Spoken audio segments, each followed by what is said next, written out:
UPPL सरकारा रायजोनि खामानि मावनायाव फेलें जादों नामा? चिरां जिल्ला खोला सिमला बागान, नर्थ थाराइबारि, हफा बस्ति, मखनापारा गामिनि रायजो राजाफोरा हान्थामेलायाव गोबां जेंना। 14 बोसोर सरकाराव बिपिएफ दोलोआबो जोंनि जेंनाखौ सुस्रांनानै होबोआखै। आथिखालाव खुंथाय गोहोआव थानाय इउपिपिएल सरकाराबो सुस्रांनानै होआखै। मोजां लामा मोजां दालां गैयिनि थाखायनो फरायसाफोरजों लोगोसे गंब्रै गामिनि आबादारि रायजो राजाफोरा गोबां जेंनायाव गोलैदों।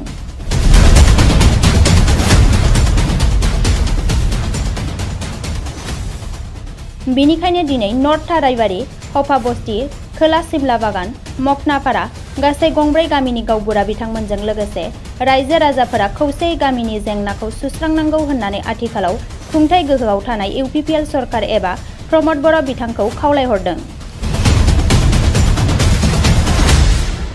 नैबे गामिया गोबाव समनिफ्रायनो माखासे दालां गैयिनि थाखाय गामिया गोबां जेंनायाव भुगिनांगौ जानानै फैदों। दा माबायदि जेंनायाव गोग्लैदोंमोन? जोङो दा लोमजानाय साजानाय लांनो जेनेबा हाथाय बाजाराव थांनो गासिबो आबादारि गोजा, जों बेहाय गासिबो मावनानै दांनानै लानो रोङा। गासिबो औवानि दालां, गोबाव सम जोङो 17 बोसोर बिपिएफआव सरकार जानानै थांबाय, बावबो जों मोनाखै। दानि गोदान सरकारावबो जों मोननाय जायाखिसै।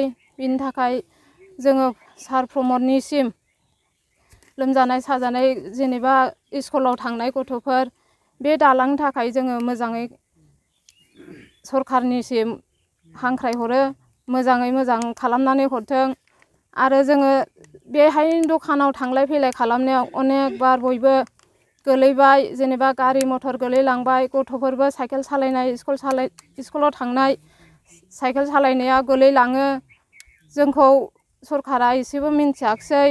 बेखौनो जोङो बयबो रायजो राजाया हेफाजाब होगोन आरो मोजाङै बानायफैगोन होननानै जोङो बेखौनो बिदों। नोंथांमोननि बे लामानि अनगायै गुबुन लामा टाउनाव थांनो थाखाय गुबुन लामाफोर दं नामा? ना बे मोनसेल' लामा? लामायाथ' बे मोनसेल', जोङो बेजोंनो थाबायो। ओमफ्राय बेजों जों लामायानो जेबो सेन्ड ग्रेभेलबो जाया आरो दालांबो गैया। आरो बेजोंनो जोङो बिराद खस्थ' थांनांगौ, गारि मथर गाखोजाया, लोमजाबाबो हरना गुरना थांजाया।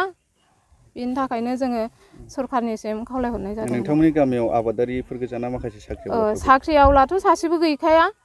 जों गासिबो आबादारिजों माखौ थगायनो, जों गामियाव सासेबो साख्रि आवला गैया आरो। नोंथांमोननि गामियावहाय थांलाय फैलाय खालामनाय माखासे दालांनि गोनांथि जादों। दालां हिसाबै गंबेसे दालांनि थाखाय गोनांथि जादों? दालाङा बेहाय गंब्रैसिम नांगौ आरो, गंब्रैसिम। दा नैबे दालां गिदिर आरो ओरैजाय नैबावबो नै दंग' दं आरो ओरैजाय बुहुर दं आरो लेवार दैसाबो दं। बेहाय नांजोबगौ आरो दालांखौ। गारि मथर सोनो हायो ना हाया बे लामाजों? सोनो हाया, दालांखौ सोनो हाया। गासिबो मेरला मानसि गोलैबाय बाहाय, दालाङानो जाया। जोंनो दालां नांगौ। आरो जोंखौल' बोथोर सफैबाल' बुरखायो, नाथाय जाय बहर होखांबाथाय जोंखौ मिन्थिला आरो, दालांखौ मिन्थिया। आरो हनै लामा सामा मोनसेबो बानायना होआखै। बिनि थाखायनो जोङो दा नोंथांमोना खावलायदों आरो ना? खावलायदों बिटिआर सरकारखौ जोङो खावलायहरनाय जाबाय आरो। दा सार फेरेंगायाथ' खेबसेबो फैफेरखायाखै जों गामियाव, खुनु नायफैफेराखै। इलेक्सन समावल' एसे बेरायफैयो आरो ओमफ्राय गैया, फैफेराखै। खुलुमबाय। जोंनि गामिया नर्थ थाराइबारि। जोङो दा आं बुंनो नागिरदों आरो जोंनि गामियाव जे मोनसे समस्या दं, औवा दालाङा जोंना मोनब्रै दं आरो। बे मोनब्रै दालांखौ जोङो बोसोराव गैयाबाबो खनबा खनब्रै हेबनाङो। गोदो बिपिएफ जानानै थांखांबाय 17 बोसोर, बावहायबो जों बे दालांखौ मोननाय जायाखै, नायसनफैयाखै। दा रानिंआव दङ इउपिपिएल। दा बिनिफ्राय मोननो जों लुबैदों, जाहाथे जोङो एसे लुनो गयो दालांखौ। औवा दानै जोबजोब्बाय जोङो। खनब्रै गाहाम एफा गोलाव गोलाव दालां लुनांगौ। बे हिसाबै जोङो दा रायजोआ दस्राफ्राबो मोनदोंबा मोनगोन खोमा होननानै दानि रुलिं सरकारनाव एसे मोनबा हामगौ होननानै जोङो दा खावलायनो नागिरदों।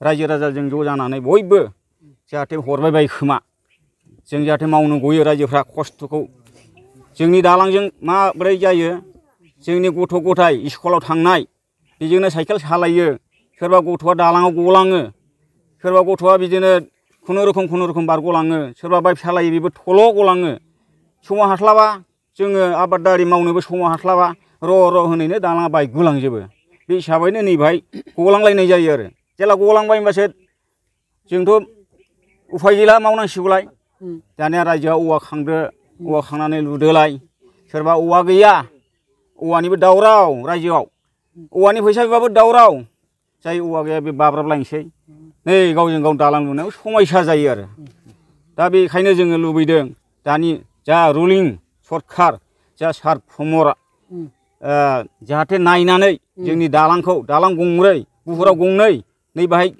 देलायस्रि दखान गुदियाव गंनै जे गामियाव सोनाय जाम्फै दलां मोनसे ओमफ्राय नैबे दलां एसे गिदिर साज्रां दै होननाय बाव गोलाव जाथारो दा बेखौ जोङो मोननो लुबैदों जाहाथे अननानै जोंनो दानि थाबाय थानाय दिदोमै दङ सरखार जों बिनिफ्राय मोननो लुबैदों आरोखि जिहेतु नोंथांमोननि गामिया गोबां आबादारिफोरजों बुंफबनाय दा नोंथांमोना आबाद मावनानै आबादखौ लांनो थाखाय बबे लामाजों लाङो नोंथांमोना जोंना लामाया गैया बेजोंनो जों साइकेलजों बारहोनानै नैबे देलायस्रि गुदियाव सरब दङ बेवहायसो बारहोनानै जों गारियाव दैखांनानै लाङो बेनि थाखाय बिराद खस्थ' मोनो सोरहाबा साइकेल दं सोरहाबा साइकेल गैया सोरबाबा बाननानै लाबोनांगौ बेबायदिनो बारहोनाङो आरो थांलाय फैलाय गामि हिसाबै दरबेसे गामिबो लामाजों थांलाय फैलाय खालामो हान्थियो बे गामिजों जोङो गामि दरथाम जायो हफा बस्ति ओमफ्राय खोला सिमला बागान जोंनि नर्थ थाराइबारि ओमफ्राय हरै गामि फिसा दंबायो मखनाफारा होनो बेबो दरब्रै जायो आरो दा जों बे गामि दरब्रैया बिराद समयसायाव दं आरो दा बेनिखायनो जोङो नैबे दलांखौ सरकारा एसे अननानै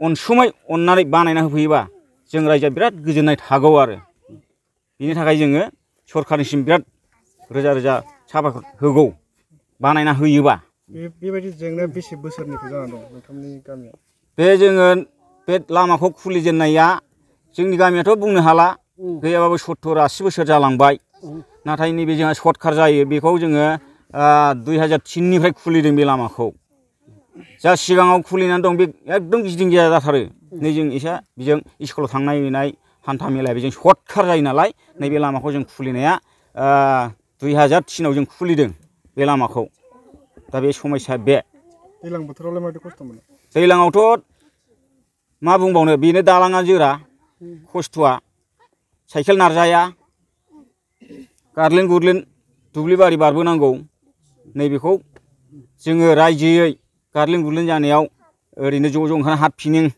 लामाखौ एसे खोना लानाय जादों आरो दा खोना लादों दालाङाथ' गैखाया बे औवा जेनलाबानो हा जोंना खुंग्रिं औ खुंग्रिं बिसिडिसि गोलैयो 19 समस्ति